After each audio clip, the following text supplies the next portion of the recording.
When you stop fighting against your child's natural tendencies and start working with them, the whole atmosphere in your home changes. There's less tension, more laughter, and more creativity, and a lot more joy.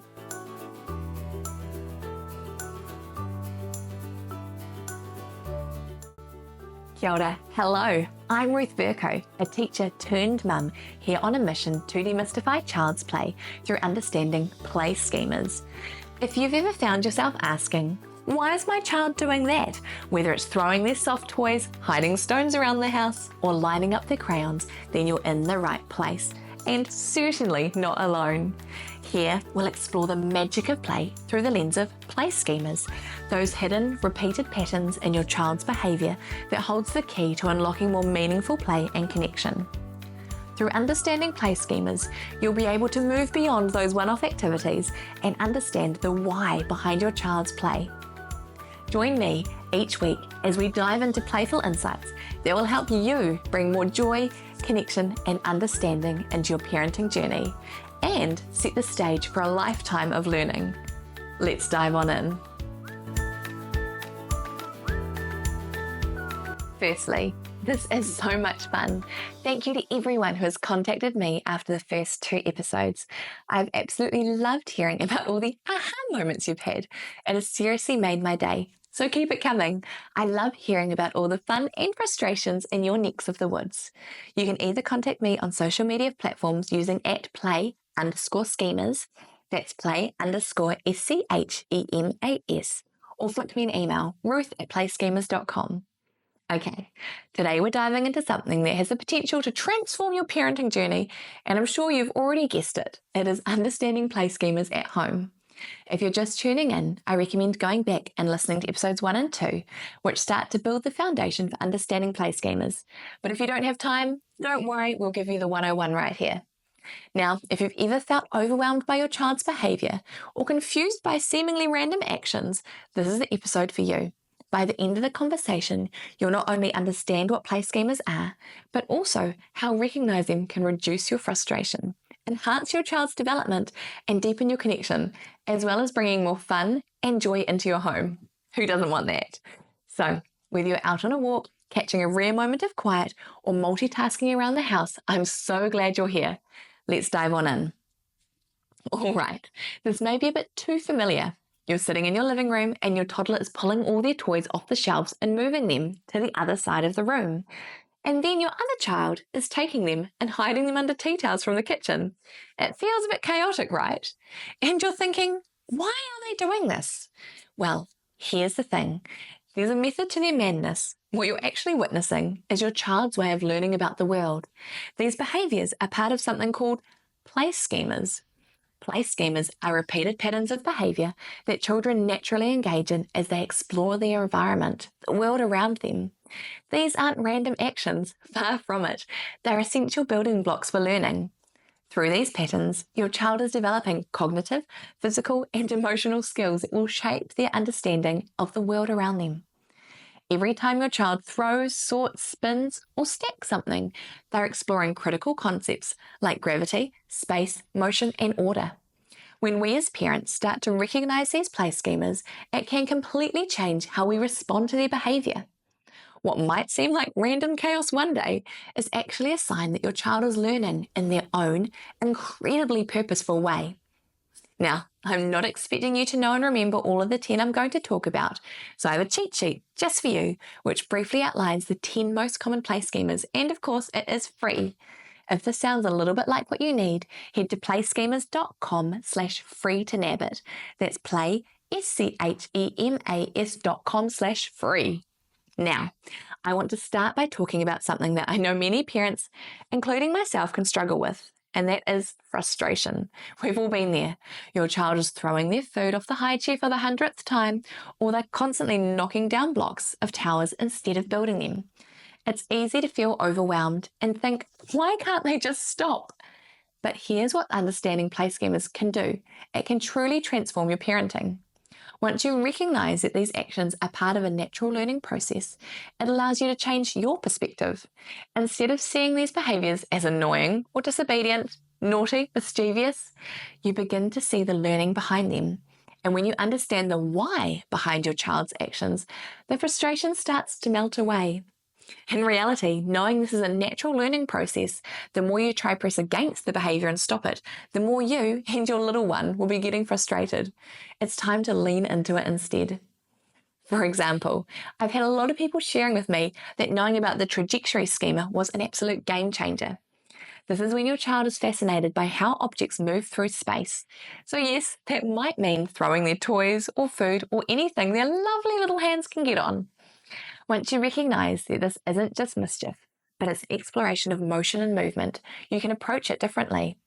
One grandparent messaged me to say that they wish they'd known about this sooner, and because of it, they'd rethought how their house was set up for when their grandparents came to visit for family lunch. They'd removed some of their valuables that were usually out and set up a safe space for their grandkids to be able to throw soft objects and build ramps for cars to go down. They shared that this was the most enjoyable family lunch they'd had and that they're actually looking forward to the next one. Yay! Rather than dreading it. This had been a game changer for them, and I hope through understanding schemas, it will be a game changer for you too.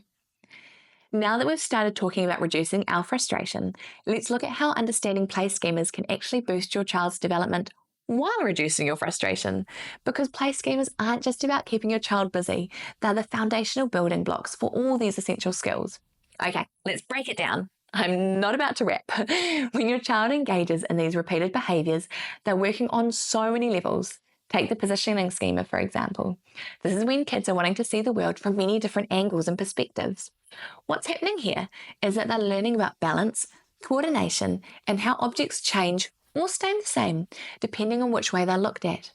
This is important both for their physical development as well as their cognitive understanding of how things work.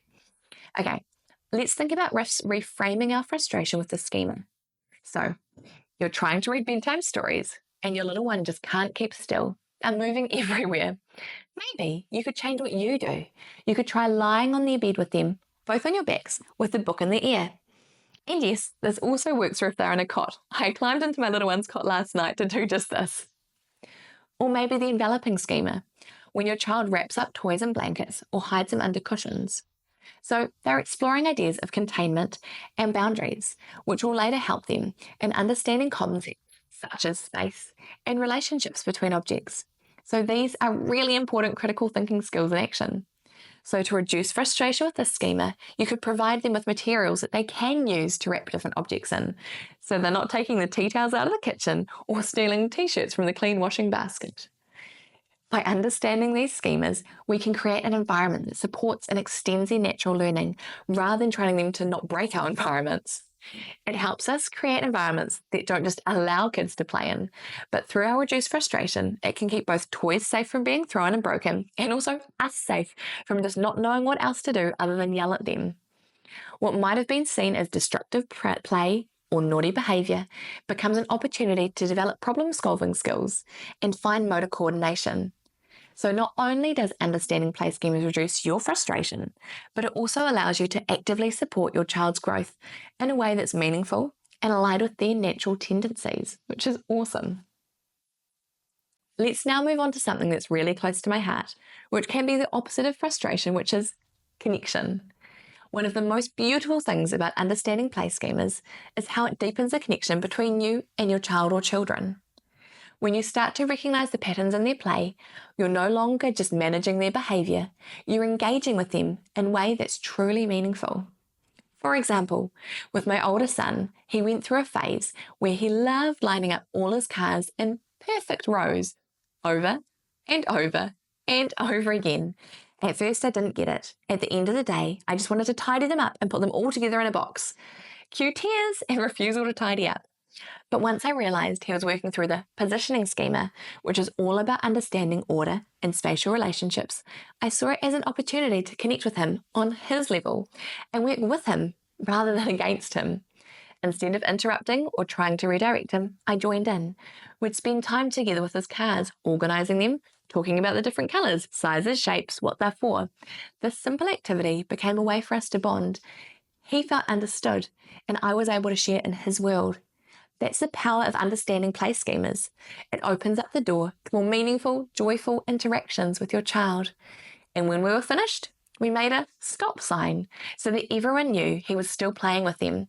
This is a strategy I'd used for years in my teaching, but I hadn't yet made the transition of using it into my house. If you'd like to chat more about this strategy, let me know and I can talk about it. The best part of all of this, he felt supported and seen. When you get to their level, they trust that you understand their needs, and that trust builds stronger communication and connection over time. And to be honest, I'm parenting my toddlers with the goal of having a great relationship with my teenagers and adult kids. I can wait for that to happen, but that's where my goal is. I want to know my family and love my family well.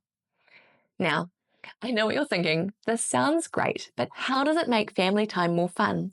Well, as I've been saying, when you understand what your child is naturally drawn to, you can turn even the most chaotic moments into opportunities for play and learning. Take the transporting schema, for instance.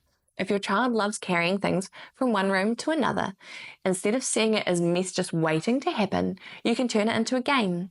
Set up a scavenger hunt where they have to collect objects from different rooms or that they need to find things and then bring them back to a central spot. We're about to start a daily one with the lead up to Christmas. Okay, so they're still fulfilling their natural urge to transport objects, but now it's in a bit of a structured way, which is more purposeful for them and you.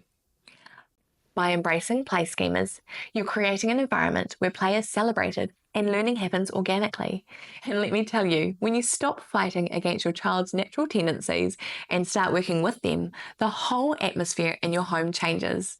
There's less tension, more laughter, and more creativity, and a lot more joy.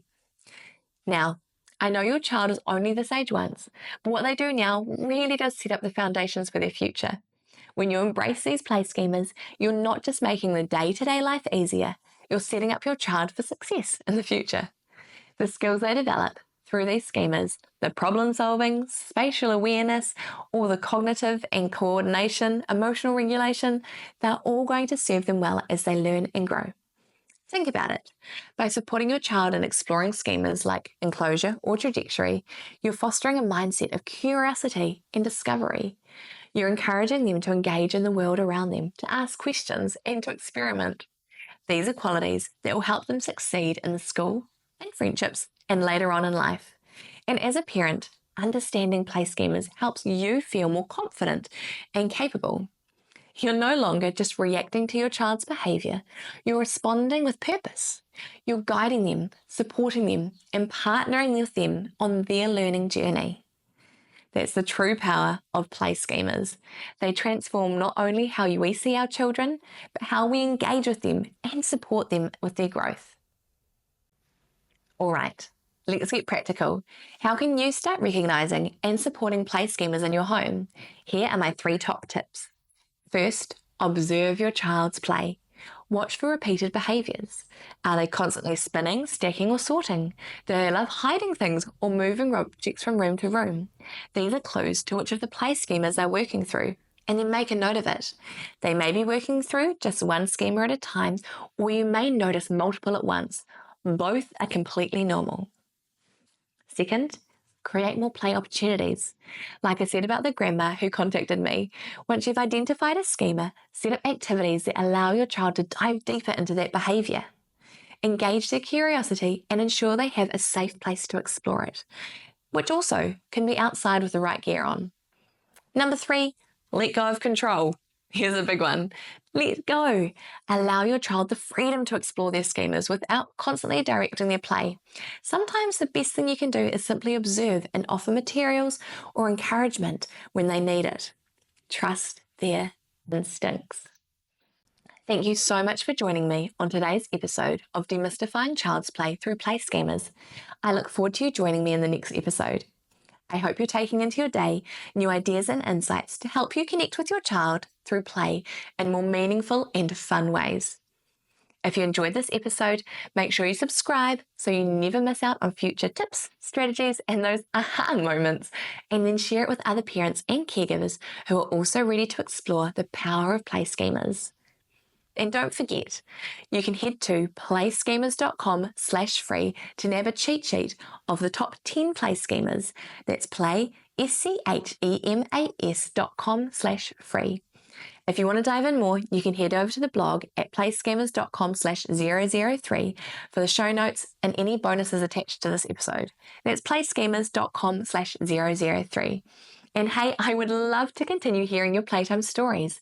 Whether you're celebrating a win or trying to crack the mystery behind a new behaviour, I'm here for it. Reach out on social media using @play_schemas or drop me a message, ruth@playschemas.com. Until next time, say it with me, today is a great day to play.